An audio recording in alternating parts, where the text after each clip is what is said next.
নমস্কার বন্ধুরা, কেমন আছেন আপনারা সবাই? আশা করি সবাই খুব ভালো আছেন এবং সুস্থ আছেন। যে যেখান থেকে আমার ভিডিওটা দেখছেন, বড়দেরকে প্রণাম আর ছোটদেরকে অনেক ভালোবাসা জানিয়ে আমি আমার আজকের ভিডিও শুরু করছি। আজকে সকাল সকাল স্নানটা করিয়ে নিলাম। এই এখন স্নান না করলে সেই স্নান করতে অনেক দেরি হয়ে যায়, আর তাই সকালে কাজ কাম সেরে আগে স্নানটা সেরে নিলাম। স্নানটা সারা হয়ে গেলে মনে হয় বড় একটা কাজ হয়ে গেছে। যদিও এই এত গরমে আরেকবার স্নান করতেই হয়, সে সকালেই হোক বা রাত্রেই হোক। আর আমার সোনা বাবা এখন আছে তার ঠাম্মির কাছে। সকালবেলায় যখন আমি কাজ কাম সারি তখন আমার পুচকেটা হয় থাকে তার বাবার কাছে, নয়তো বা এখানেই খেলা করে। আমি কাজ করি, একবার ওকে দেখি, আবার মেয়েও থাকে, মেয়েও দেখে ওকে। স্নান টান সেরে নিজের একটু রূপচর্চা করে এলাম ঠাকুর ঘরে। আমরা মানুষেরা এমনই, সব কিছুর জন্য সময় বার করতে পারি, কিন্তু ভগবানের জন্য সময় বার করতে পারি না। ভগবানের সেবা করার সময়টা আমাদের আর হয় না। আমাদের বাড়িতে রাধা গোবিন্দ আছে, কিন্তু রাধা গোবিন্দ প্রতিষ্ঠা করা নেই। কিন্তু আমার ইচ্ছা আছে এই রাধা গোবিন্দকে আমি একদিন প্রতিষ্ঠা করব আর গোবিন্দের নিত্য সেবা করব। তবে হ্যাঁ, গোবিন্দ যদি চায় তবে সেটা হবে, তা নইলে নয়।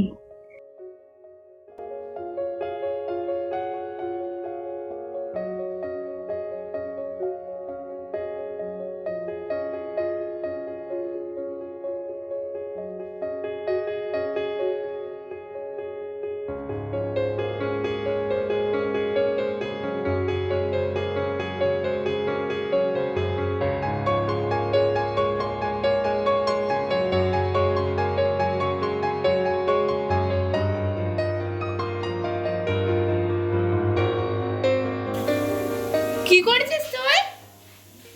এখানে আসো, নেমে আসো, নেমে আসো। তা নিয়ে নিয়ে নিয়ে নিয়ে নিয়ে তো আসো। আয় দেখিস হাতে রাখি। আসো আসো আসো, আমার কাছে আসো। বেবে যাবো, বেবে বুটিরি যাবো তো। আসো, ঠিক আছে, আসবে না কিছুতেই। আয় আয় বাবা, আয় আয় আমার কাছে আয়। এই দি, চলো আসো আমার কোলে।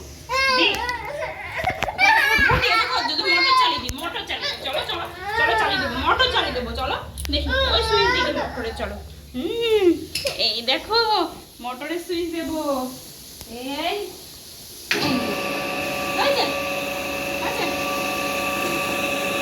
দেখুন বন্ধুরা, আমার মেয়েটা কিন্তু বড্ড দুষ্টু। সবসময় শুধু ঘরের মধ্যে এসে টুকটুক করে তালমিচড়িগুলো খেয়ে নেবে। আর এরপর ও তার বাবার জন্য খাবার তৈরি করছে, সকালের জল খাবার, দই চিড়ে। তো চিড়েটা আমি ধুয়ে ভালো করে পরিষ্কার করে দিলাম। আর ও বললো, মামা আমি তাহলে দই দিয়ে ভালো করে মাখিয়ে দিই, আর সেই সঙ্গে সঙ্গে আমি একটু টেস্টও করে নেব। তাই ও আবার একটু টেস্ট করে নিয়ে ওর বাবাকে দিল। কি বানিয়েছে দিভা এটা? এবার আমি একটা পদ্ম ফুলের বানাবো। দাঁড়া, এখানে রাখো, এখানে রাখো পেনটা।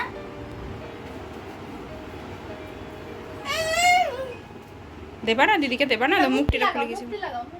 মুখটা লাগিয়ে দে। আচ্ছা, মুখটি লাগিয়ে দি, মুখটি লাগিয়ে দি, মুখটি।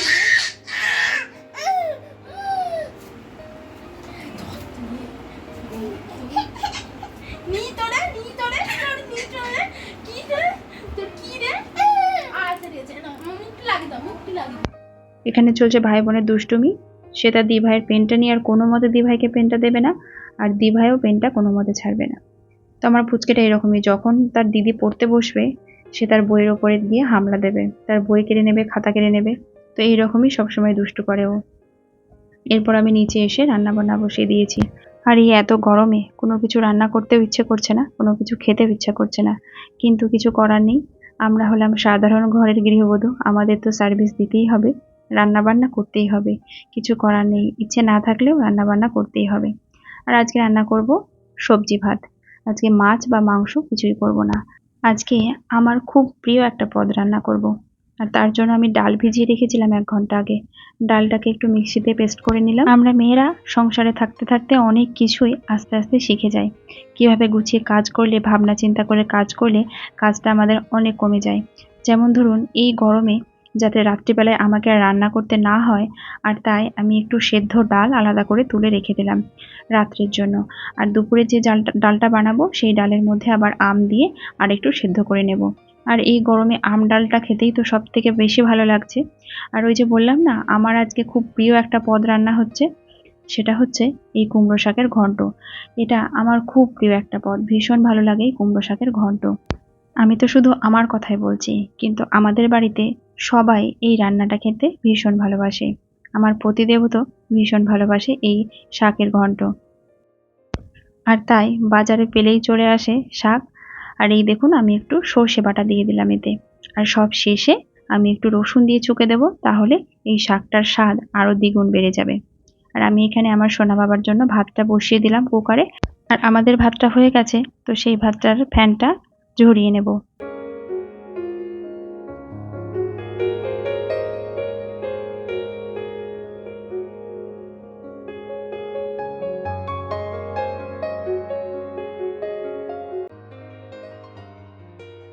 এই শাকটা রান্না করা খুব সহজ, আবার হয়েও যায় খুব তাড়াতাড়ি। দেখুন, আমি 5 ফোড়ন আর কাঁচা লঙ্কা ফোড়ন দিয়ে শাকটা বসিয়েছিলাম।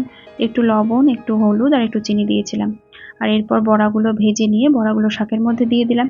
আর দেখুন, শাকগুলো কিন্তু সেদ্ধ হয়ে গেছে। আমি হালকা জল দিয়েছিলাম, মানে অল্প একটু জল দিয়েছিলাম। এরপর বড়াগুলো দিয়ে দিলাম, বড়াগুলো একটু সেদ্ধ হয়ে যাক, তারপর রসুন দিয়ে চুকে দেবো। আর এখানে মোচার পকোড়া বানাবো, বেসন দিয়ে বানাবো। তো পকোড়া বানানোর জন্য প্রথমে একটু লবণ আর হলুদ দিয়ে মোচাগুলো একটু ভাপ দিয়ে নিচ্ছি। আর এই যে আমার শাকের ঘন্টটা মোটামুটি হয়ে এসেছে, আর একটুখানা বাকি আছে, সেটা হচ্ছে রসুন দিয়ে ছুঁকে দেওয়া। আর এদিকে আমার পুচকেটা ঘুম থেকে উঠে পড়েছে, ওকে ঘুম পাড়িয়ে দিয়ে এসে আমি রান্না বসিয়েছিলাম, ওইদিকে উঠে পড়েছে। আর এই যে আমি তেলের উপরে রসুন থেতো করে দিয়ে দিয়েছি, রসুনটা একটু ভাজা হলে শাকটা দিয়ে দেবো, তাহলেই ছোকা হয়ে যাবে আর তৈরি হয়ে যাবে আমার কুমড়ো শাকের ঘন্ট। এই দুপুরবেলায় রান্নাঘরের তাপমাত্রা প্রায় 50 ডিগ্রির কাছাকাছি। তো এই গরমে আমাদের মতো এই সাধারণ গৃহবধূদের কষ্টটা কি কেউ বোঝে বলুন? কেউ বোঝে না। অথচ খাওয়ার সময় এই রান্নাটা ভালো হয়নি, ওই রান্নাটা ভালো হয়নি, এটার কোনো স্বাদ হয়নি, ওটার কোনো স্বাদ হয়নি, এইরকম কতই না কথা শুনতে হয়, তাই না? রান্নাঘর থেকে যখন বাইরে বেরোই তখন মনে হয় রান্নাঘরের তাপমাত্রাটাই বেশি, বাইরেকার তাপমাত্রাটাই কম। কিন্তু না, আমার বাড়িতে সেসব কিছুই হয় না, কারণ আমার বাড়িতে কারোরই কোনো খাওয়ার জ্বালা নেই। যাকে যা দেব সে সেটাই খাবে। লবণ দিলেও খাবে, লবণ না দিলেও খাবে, ঝাল দিলেও খাবে, ঝাল না দিলেও খাবে। তবে হ্যাঁ, যাই হোক, রান্নাটা তো আমাকে করতে হয় এই গরমের মধ্যে। সবাই শুধু বাইরেকার টেম্পারেচারটাই দেখে, কিন্তু এই রান্নাঘরের টেম্পারেচারটা আর কেউ দেখে না। তো যাই হোক, অনেক কথা বকবক করলাম। আমার পকোড়াগুলো ভাজা হয়ে গেছে, আর আমার পুচকেটা দেখুন এই পকোড়াগুলো খেতে ভীষণ ভালোবাসছে। ওকে ভাত খাওয়াতে বসেছি, আর ও পকোড়াটাই বারবার দেখিয়ে দিচ্ছে ওটাই খাবে। এবার ঠিক করে নিয়েছি, যতদিন না গরম কমছে ততদিন সকাল, দুপুর আর রাত্রে 3 বেলা শুধু পান্তাই খাবো। খেতে বসিয়েছিলাম আমি এই বারান্দায়, এখনও সব খাওয়া হয়নি। প্রায় 30 মিনিট হয়ে গেল ওকে নিয়ে খেতে বসা। আর ওর কাণ্ড দেখুন, ওই যে ঘরে গিয়ে তার দি ভাইয়ের সমস্ত কালার পেন্সিলগুলো ওখানে বার করেছে, তুলিগুলো বার করেছে, দিয়ে খেলা করছে। এখনই দি ভাই এসে কিন্তু বকবে, চলে এসো। দেখুন একবার ওর কাণ্ডটা, আমার হাত শুকিয়ে গেল। আর মুখের মধ্যে খাবারটা নিয়ে পুরো বসে আছে, ওই যে গাল দুটো ফুলিয়ে বসে আছে। এসো, খেয়ে নাও, এসো বাবা, এসো।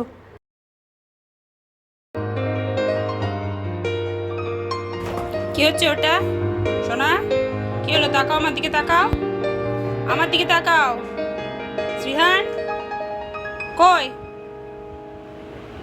কি হচ্ছে ওটা? দি ভাই বকবে যে। কি করছো ওগুলো?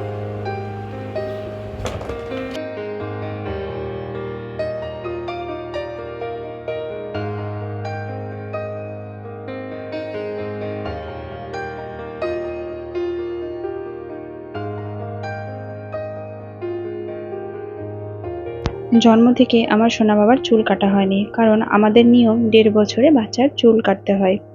আর তাই ওর চুলগুলো বেশ অনেকটাই বড় হয়ে গেছে। যদিও ওর চুলগুলো খুব পাতলা, সেরকম বেশি চুল নেই, তবুও যে কটা চুল আছে সে কটাই অনেক বড় হয়ে গেছে। আর সেই চুলগুলো শুধু চোখে মুখে পড়ে, তাই বিকেল বেলায় এই চুলগুলোকে আবার একটু ভালো করে বেঁধে দিই। এদিকে তাকাও। এই চিতা, দেখি আরেকটু, আরেকবার দেখি। দেখি পায়ের তলে কই হয়েছে? হাত দিও না, হাত দিও না, হাত দিও না, হাত দিও না, হাত দিও না, হাত দিও না।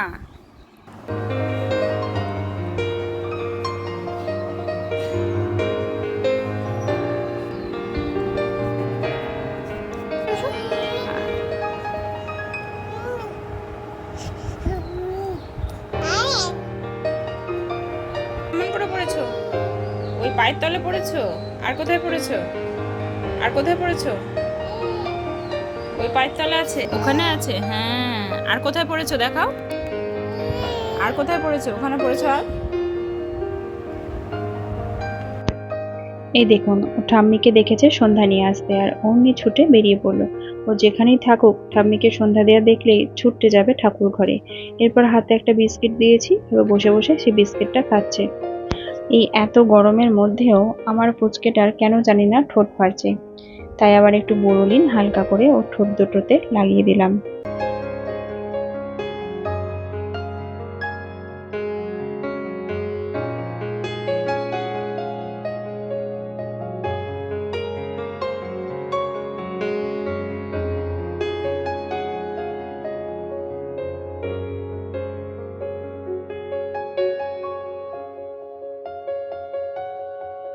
আমার পুচকেটার সেরেলাকটা পুড়িয়ে গেছে, মানে সকালবেলা ঘুম থেকে উঠে যে সেরেলাকটা দিই মুড়ির, সেটা পুড়িয়ে গেছে।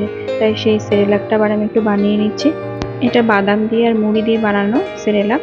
তো এই সেরেলাকের রেসিপিটা তোমরা যদি কেউ দেখতে চাও, আমার চ্যানেলে ভিডিও আছে এবং ডেসক্রিপশনে আমি লিংক দিয়ে দেবো, তোমরা অবশ্যই চেক করে নিও।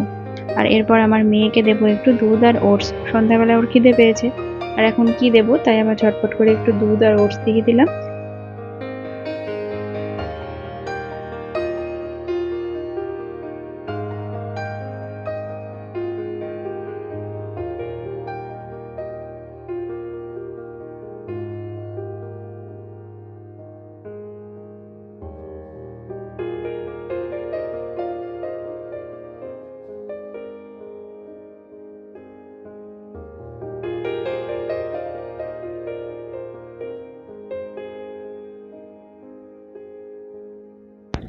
দেখুন আমার সেরেলাকটা তৈরি হয়ে গেছে। এটা আবার একটা কৌটোতে রেখে দেবো, এটা আবার চলবে বেশ কয়েকদিন। আর আমার রাত্রের খাবার মোটামুটি সবকিছু তৈরি হয়ে গেছে, মানে ভাত হয়ে গেছে, রুটি হয়ে গেছে। শুধু যে ডালটা রেখেছিলাম, মানে সেদ্ধ ডালটা দুপুরে রেখেছিলাম, সেটা একটু ছোকা দিয়ে নেব, তাহলে হয়ে যাবে। বন্ধুরা, আপনাদের আমার আজকের এই ভিডিওটা কেমন লাগলো অবশ্যই কিন্তু কমেন্ট করে জানাবেন। আর আমার চ্যানেলটি যদি আপনাদের সাবস্ক্রাইব করা না থাকে, তাহলে অবশ্যই কিন্তু সাবস্ক্রাইব করে পাশে থাকা অল বেল বাটনটা প্রেস করে দেবেন।